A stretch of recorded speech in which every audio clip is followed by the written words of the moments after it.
Hello my friends, welcome back to another video. My name is Ian with Out of This World Reader, and today's video is going to be my December wrap-up. Overall, it was a great month of reading. I had just towards the middle of the month, I got out of school for university and there was a little bit of break.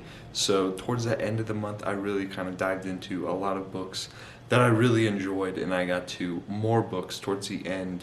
But overall, the month was really great. I feel like I only had maybe one or two books that I was just not connecting with, but it was a good month to finish off the year.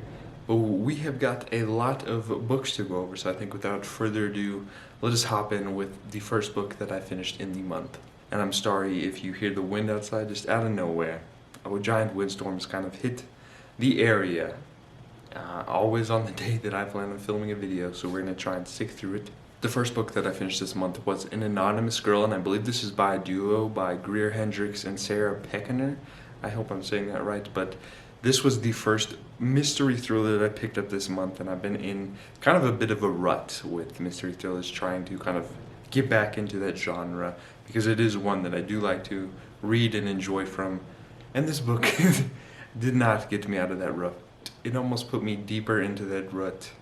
It was overall, I think I gave it 2.5 stars, and it was just, uneventful. I was hoping, it's really a slow burn, and I was hoping that this slow burn was building up for something like a giant plot twist or something at the end. But then at the end, there was no plot twist at all. I knew what was going on from the start.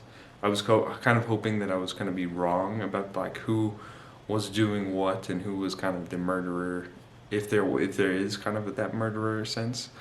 But towards the end, it was just like I planned, and nothing really happened other than that. But I thought that the writing style was very interesting, and it incorporated perspective from Jessica, who is enrolled in this experiment, and then it also includes perspectives from the therapist's point of view, which is in second person, and it stays you. And that really creeps me out a little bit. It felt like I was being watched. So that is one thing I did enjoy about it. And other than that, it was boring, honestly. And I don't remember much other than that.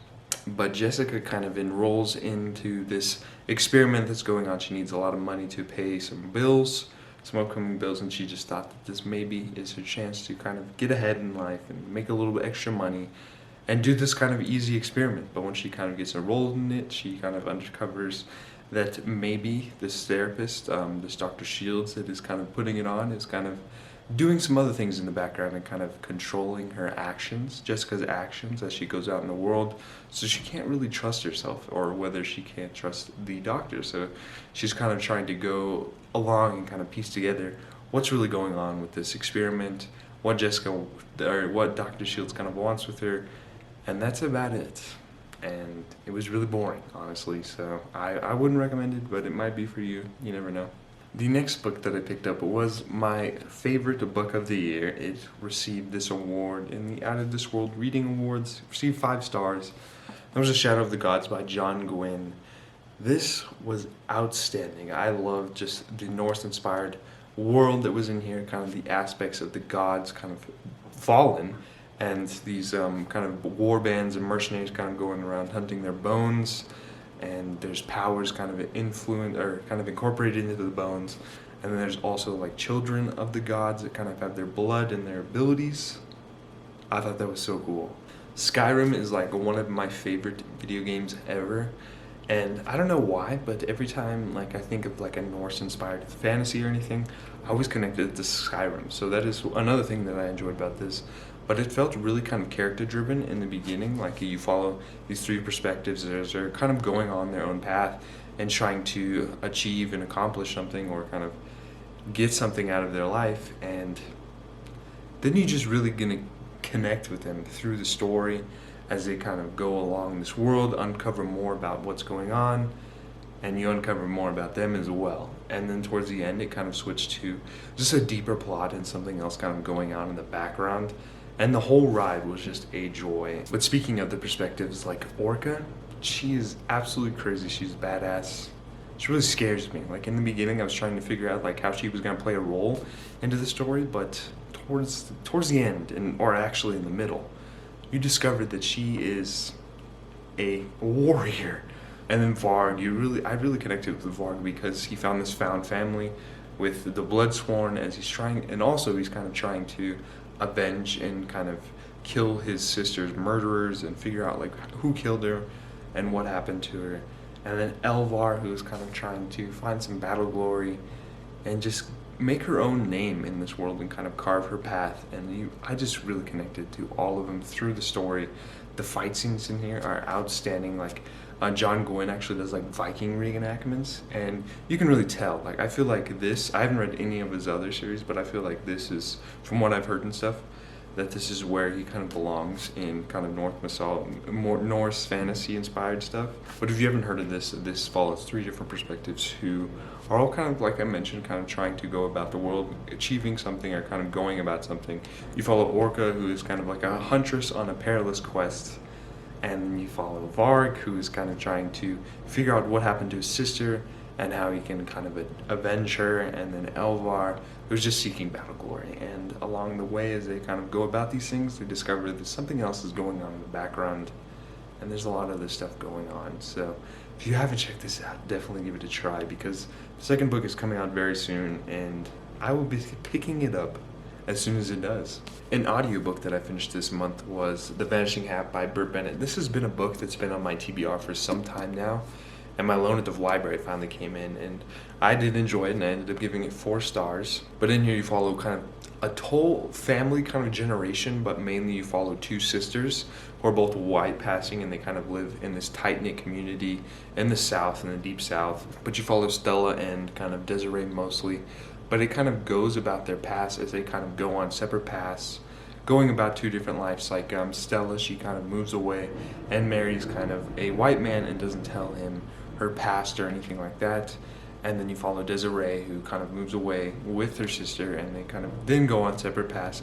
But then she comes back to the community with a black daughter, and it just goes about kind of telling how this family generation kind of pieces together and how they all kind of connect back together. And that is one thing I enjoyed about it, is just seeing just the thoughts and everything put into how all these things would kind of piece together and come back in the end. And then it was just like the writing was beautiful and just pieced together everything perfectly, but also kind of touched on a lot of topics that need to be kind of addressed, like racism, social and class commentary, all that kind of stuff. And it was just really important read, great. And then also this month I finished a whole duology, which is something I don't usually do. Like I usually do like 1 book 1 month, and the next book kind of split it up and then kind of savor the book a little bit. But the first book that I finished in this duology was Raybearer by Jordan Fueco. This was a reread for me, and I listened to it the first time on audiobook, and I kind of still enjoyed it. Like I loved it listening to the audiobook, and it really helped with the reread, but I felt like I missed out on a lot, so I thought it would be best to kind of reread it and then pick up the new release that just came out to finish off the duology.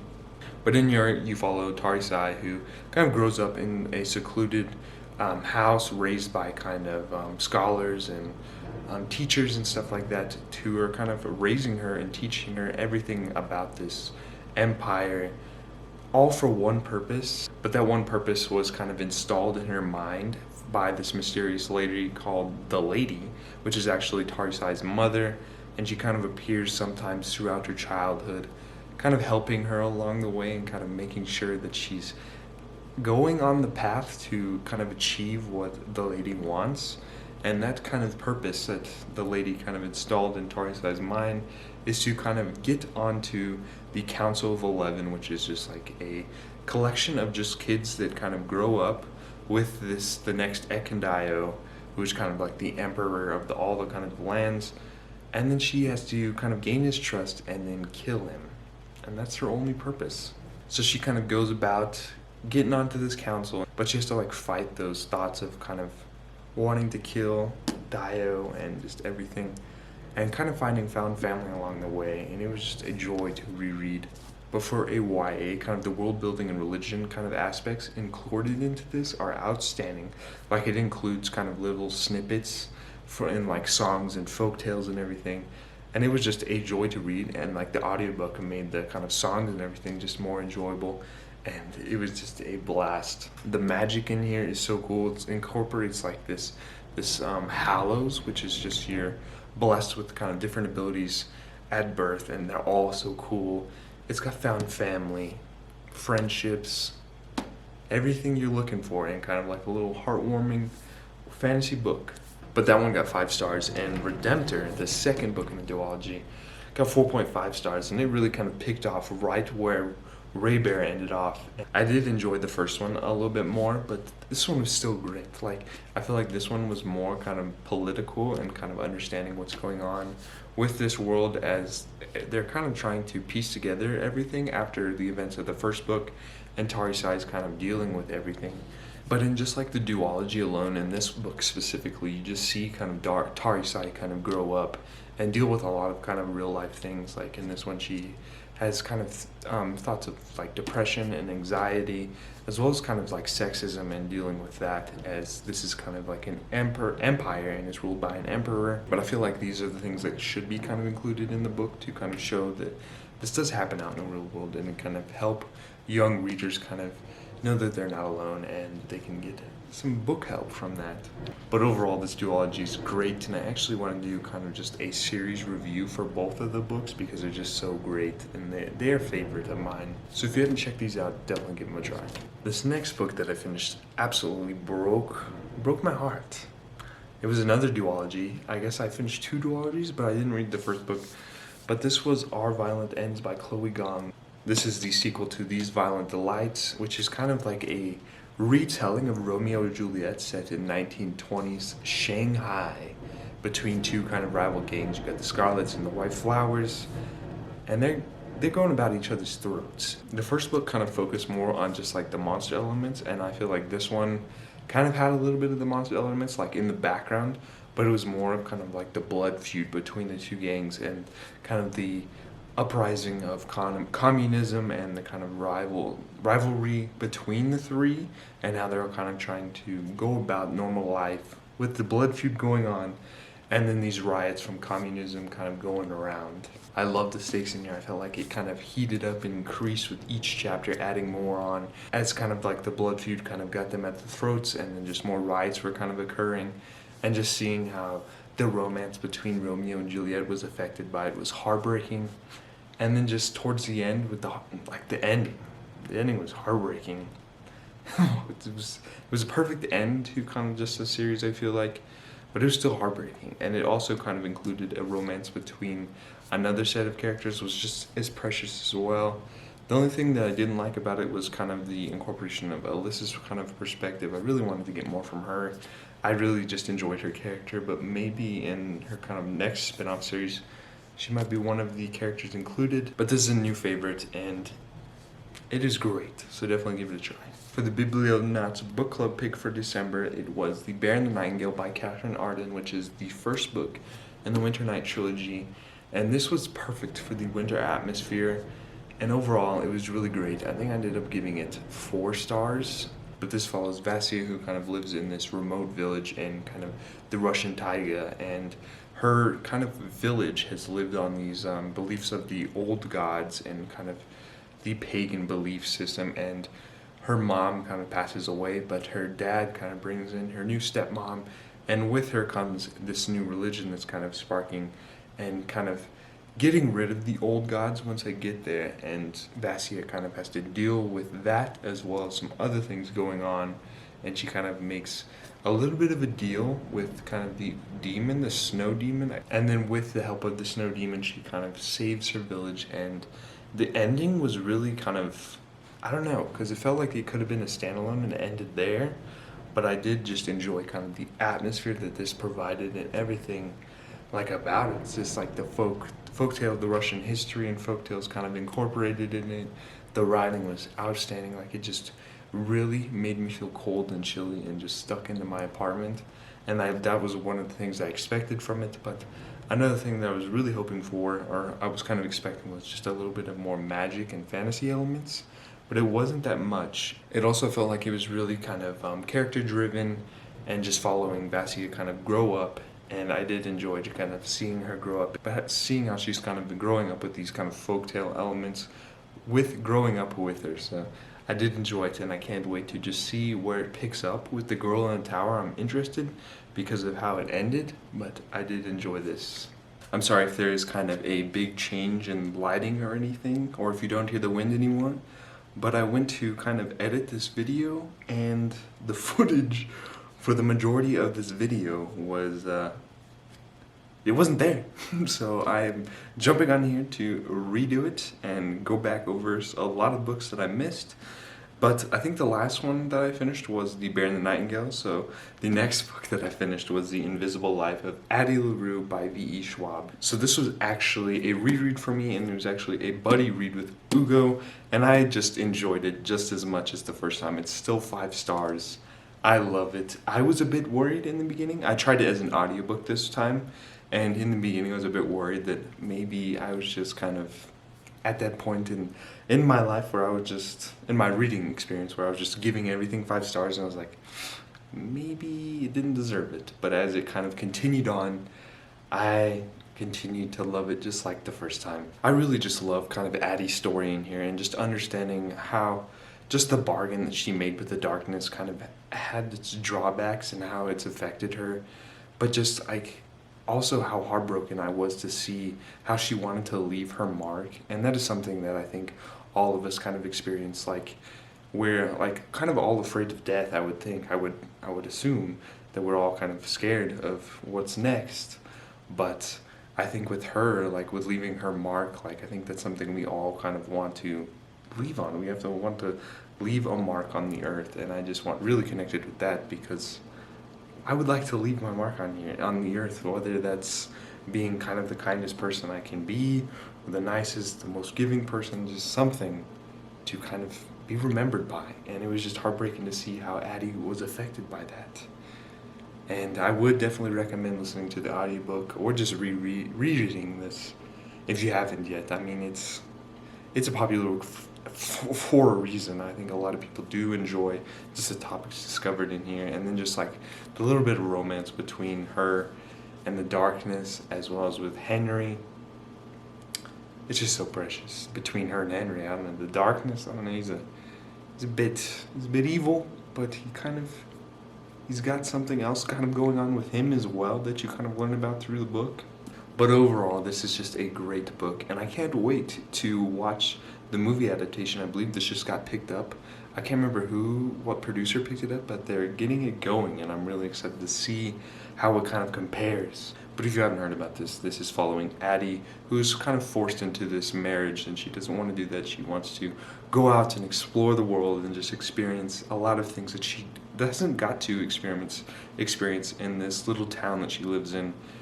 And because of that, she runs into the forest and she prays to the gods after the dark, which she was warned never to do. But something answered back and answered her and gave her kind of a little bit of a bargain where she can live forever. But it came with a cost where no one can remember her or her name.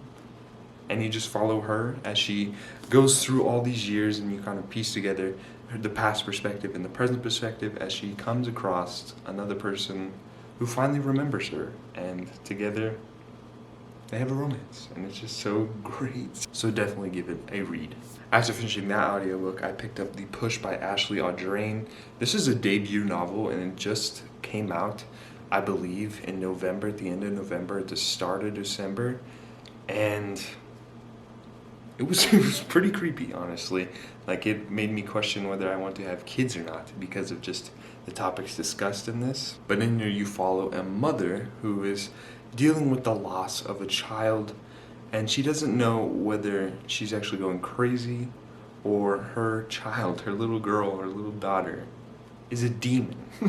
And is, well, not like an actual demon, but just like crazy. Like, she don't know if she's crazy or the child is kind of crazy and evil, but she's kind of just piecing back everything that happened from the birth of her daughter, Violet, and then as she kind of grows up and they kind of have this little bit of rivalry, I would guess, and kind of the hatred between the two. And then she has another son, and from there, I don't want to give any more because I feel like it's best to go in blind and just know that it's kind of dealing with whether it's an unrelatable narrator or whether the child is actually like a killer. I would say I think this was marketed as a thriller, but I would say it's more of kind of like a psychological drama, as the mother's kind of piecing together like what happened and how it happened and how she's dealing with it. So there's definitely some triggers in here that I would definitely recommend you look up, like child loss and a lot of other things that just I would recommend looking before picking this up. But I did like how it was kind of like a spin on the unreliable narrator, whether I didn't know whether the kind of the mother was crazy and actually just overthinking things and just accusing her daughter of killing her son, or whether her daughter was actually like crazy herself. It also included like past perspectives of her mom and how she kind of abused her, and then it does another past perspective of just another mother, and it just shows like the generations of these mothers and how it kind of could have been passed down. So I thought that was interesting as well, and for a debut this is absolutely outstanding. Like, it was pretty good. But the only thing that I didn't like about this was I was hoping that the mom Blythe would kind of go to the way that things ended. I was hoping that she was going to be there and kind of be around to kind of experience that, but it left it up for a lot of kind of into your own interpretation, and I'm always kind of drawn between those, but overall it's really great. I feel like this month I listened to a lot of audiobooks, and the next one that I picked up after finishing that one was The Girl with the Louding Voice by Addie. I've been calling this the girl with the loudest voice, so I feel like an idiot because in all the times I've mentioned this book I've said that. This was probably one of my favorite books of the year. I've been wanting to pick this up for some time now. I've heard great things about it, and it was just absolutely heartbreaking to see what Addie had to kind of go through in living up in Nigeria. But her father is kind of running out of money, and to kind of get some more money, he sells his daughter to another man for like a bride price, and so she can marry him, and then he'll give him money. So it's kind of like a betrothal, but it's heartbreaking because her mom told her to kind of just accomplish her dreams of what she wanted, to go to school, and her father said that she could do that. She could listen to those dreams and do that, but then he betrayed her a little bit and sold her.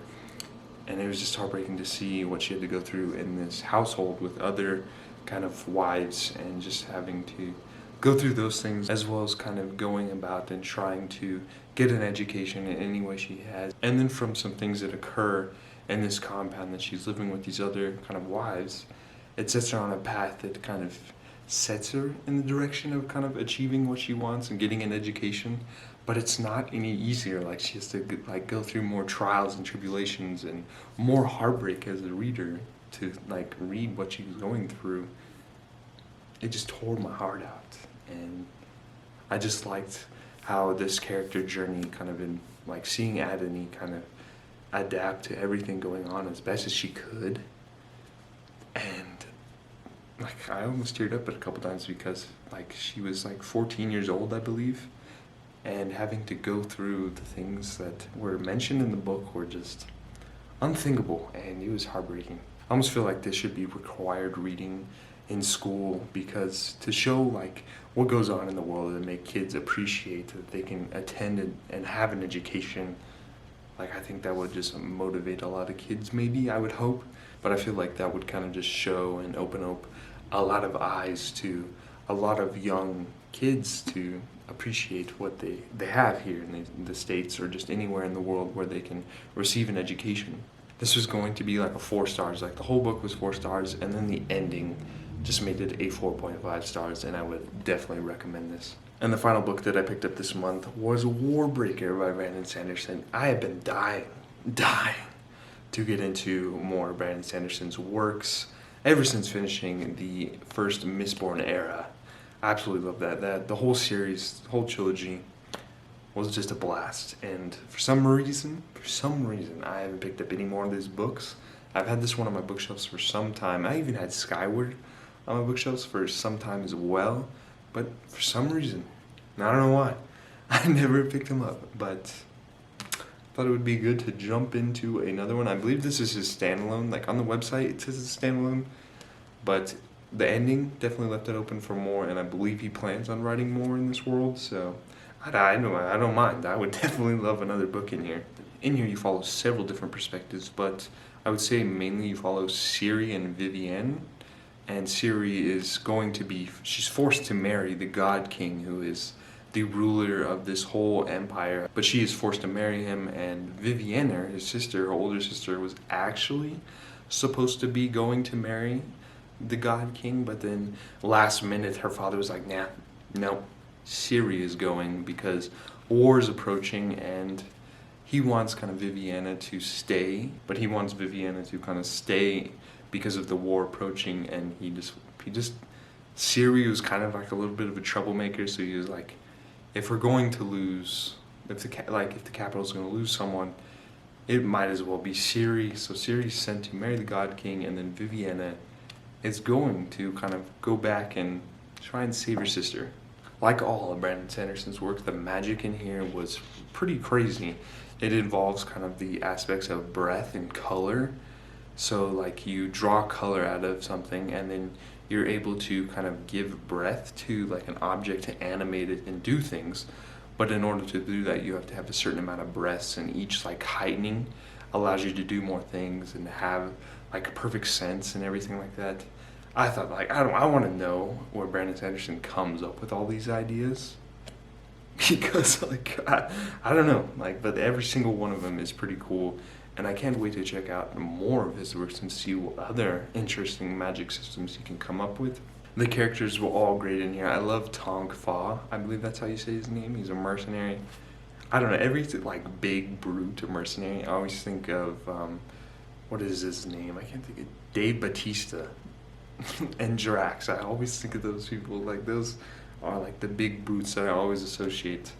But also there's like a little bit of romance in here that I kind of wasn't expecting when I was diving into it, but I did enjoy that as well. I would say that I did enjoy kind of the Mistborn books more, and I believe this is one of the, I think this or Elantris is one of his first books, and you can definitely see the improvement that he's made through the years. I watched like an interview that he did, and he was saying that he like created like 13 books before he actually got published. So you can definitely see kind of the improvement and things that he's done, and I need to check out more by Brandon Sanderson ASAP. As of right now, as filming this video, I'm reading Skyward, and from the start, I love it. I don't know, like, I already know that I'm gonna love the series, and just overall, probably all of his works. I think it's safe to say that he is now a favorite author. But I would definitely recommend this if you haven't checked it out. But that is going to be all for today's video. I really hope you enjoyed it. If you did, please consider liking, subscribing so you never miss out on another adventure.